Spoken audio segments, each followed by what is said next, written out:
Apocalyptic prophecies are in the news. It is now normal to hear a news broadcast describe a scene as apocalyptic.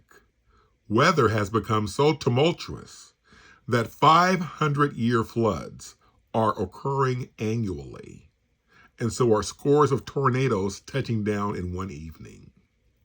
It is now typical for newscasters to describe tsunamis, hurricanes, forest fires, floods, and record-setting temperatures burning up cities as apocalyptic.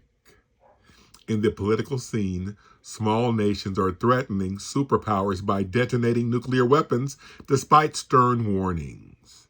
First world nations are threatened by the seepage of nuclear arms into the hands of terrorists. The Middle East has become the epicenter of international turmoil in which Israel's very existence is being openly threatened by certain Arab communities, which perplexes world leaders. Now, Israel has always had her enemies, but with increasing frequency, terrorism toward the Jews by suicide bombers in the name of God has turned synagogue worship, peaceful shopping trips, wedding days, bus rides, into sites of unspeakable carnage. Our millennium has witnessed the transition from traditional marriage to the acceptance of gay rights, wherein many nations are recognizing the rights of humans to live apart from the sexual norms and mores imposed by Abrahamic-based belief systems of Judaism, Christianity, and Islam. This generation saw blazed across the New York Times that asteroids may be heading toward Earth.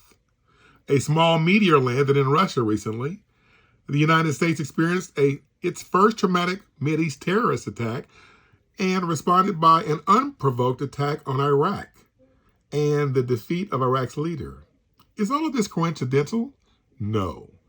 Thousands of years ago, Jewish prophets recorded these events and more that would converge in the generation that witnessed Israel become a nation, which occurred on May 14th, 1948.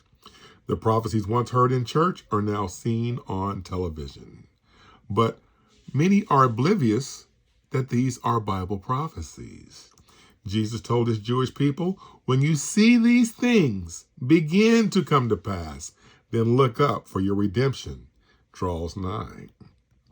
It is the fourth quarter, people, and the 2-minute warning is about to sound on the end of this age as we know it. This book compiles ancient Bible prophecies and can be a checklist for you to recognize them as they occur. It is not a menu in the order of their execution.